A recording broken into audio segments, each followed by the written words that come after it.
Otep à tous, bienvenue sur la chaîne des panafricanistes par essence, par conviction et par excellence. Celle des citoyens kémites par nécessité et obligation de combat. Nous sommes une chaîne qui n'est guidée que par nos ancêtres et rien que par les ancêtres qui appartiennent à l'égrégore du monde noir. Par conséquent, nous ne croyons en aucun Dieu venu de l'étranger. Toutefois, cette vidéo n'est aucunement destinée à inciter à la haine ou à la violence, car nous menons un combat qui est d'abord et avant tout spirituel, intellectuel et démocratique. Ensuite, il est politique, géopolitique et géostratégique, contre l'impérialisme, le colonialisme, le néocolonialisme et l'endocolonat, qui sont tous qualifiés de crimes contre l'humanité. Nous menons ce combat sur la base du principe fondamental que nous avons hérité de nos ancêtres kémites, qui est celui de la Mahad, c'est-à-dire solidarité, vérité et justice. Vous êtes donc en droit de connaître la vérité, et nous avons l'obligation de vous dire la vérité, rien que la vérité, afin que justice soit rendue au continent africain. Et ça, c'est notre modeste contribution dans cette noble lutte en faveur de la souveraineté, la dignité, la solidarité et l'unité africaine. Ça, c'est ce que nous appelons le panafricanisme. Bien-aimés frères et sœurs, tout se paye ici-bas. Le Ghana est en train de payer les frais, en tout cas sur le plan spirituel, de sa politique macabre vis-à-vis de l'Afrique. Le Nigeria est dans la même situation catastrophique. L'économie de ces deux pays sont en décadence. Ce sont des pays en voie de faillite. Le Ghana, c'est encore plus grave. Eh oui, le Ghana risque d'être même en cessation de paiement.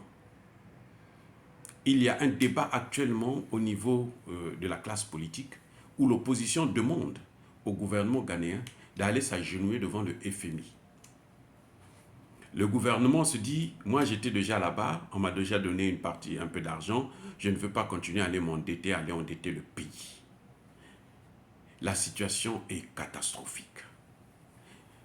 L'inflation, l'augmentation des prix, la monnaie qui est en train de déprécier.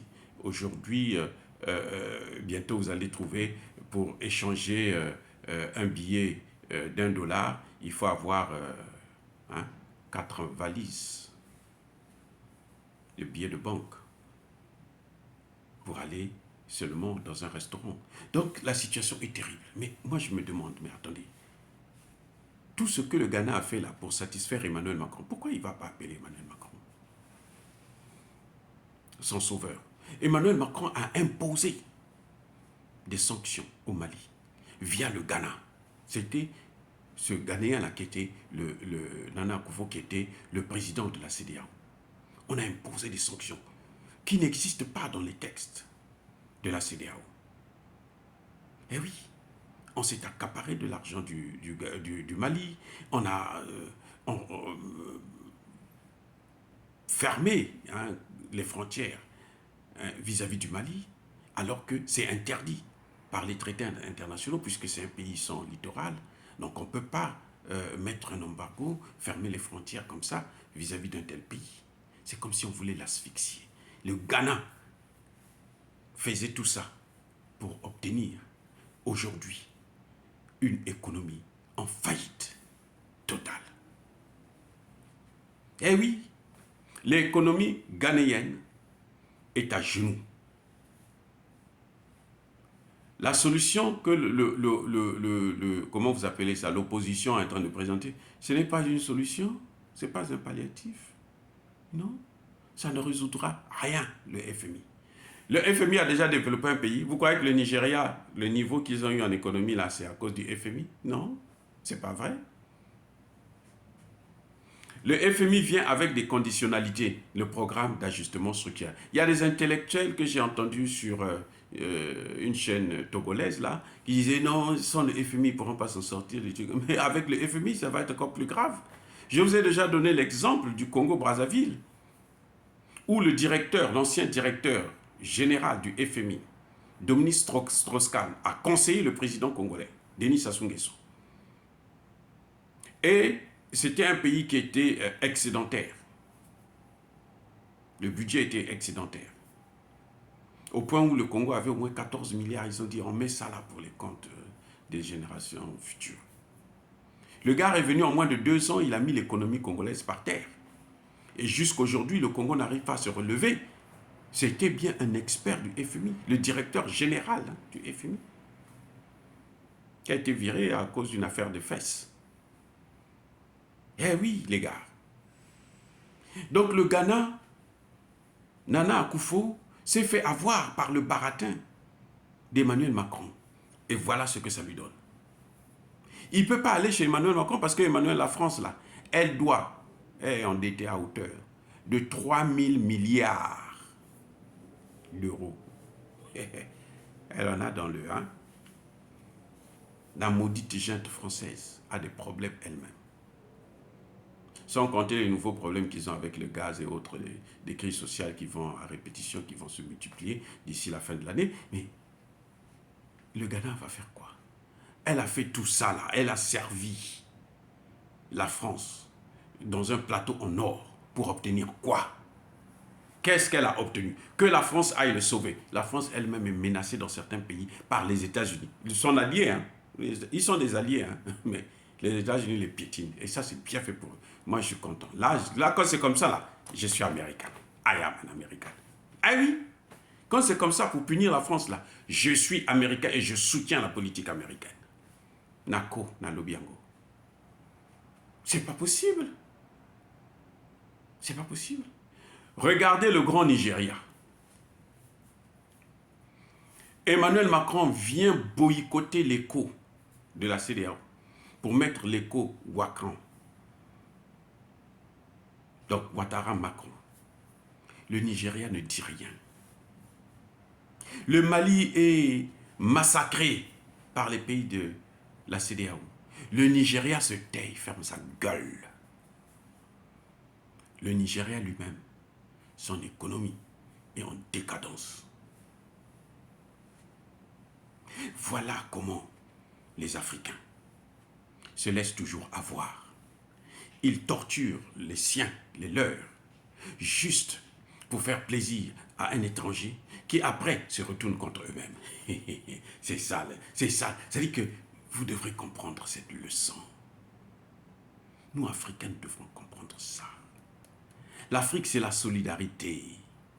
L'Afrique, c'est la justice. L'Afrique, c'est la vérité. Si vous voulez les valeurs humaines, vous devrez les avoir en Afrique. Les droits de l'homme sont nés là, au Mali.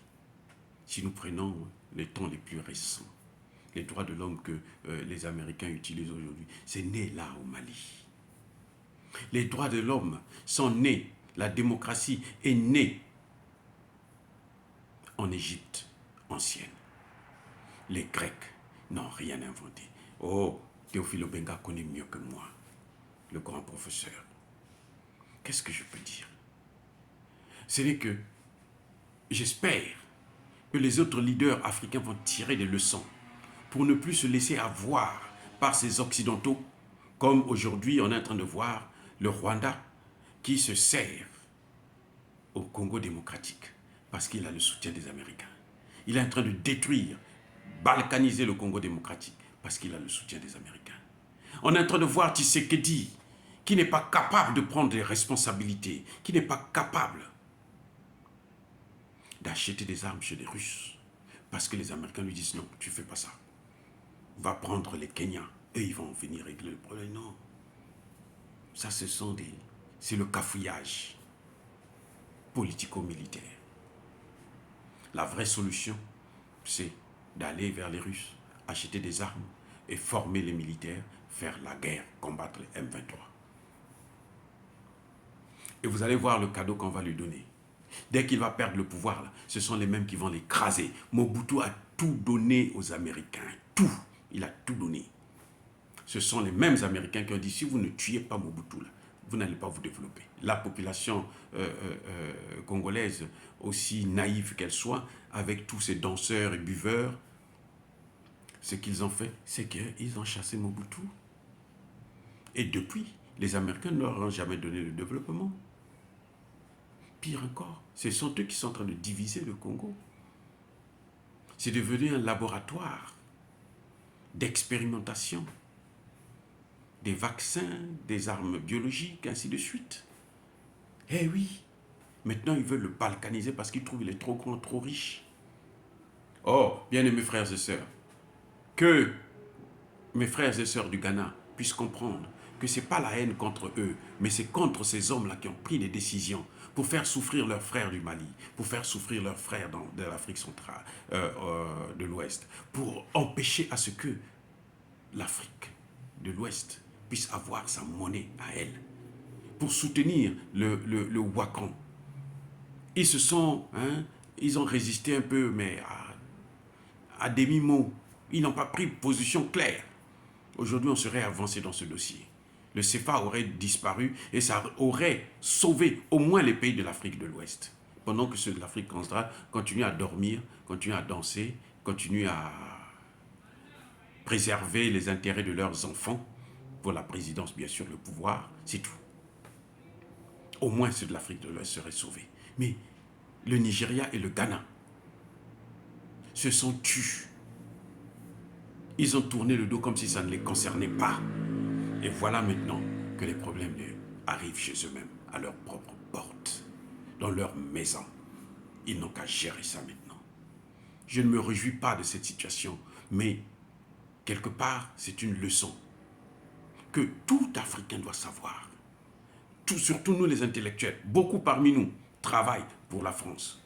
On critique parfois des pouvoirs, on critique la démocratie, mais on travaille pour la France. Quand il y a 2 mandats, allez, on commence à trembler. Pas de 3e mandat, parce que la France a dit, parce que les États-Unis ont dit.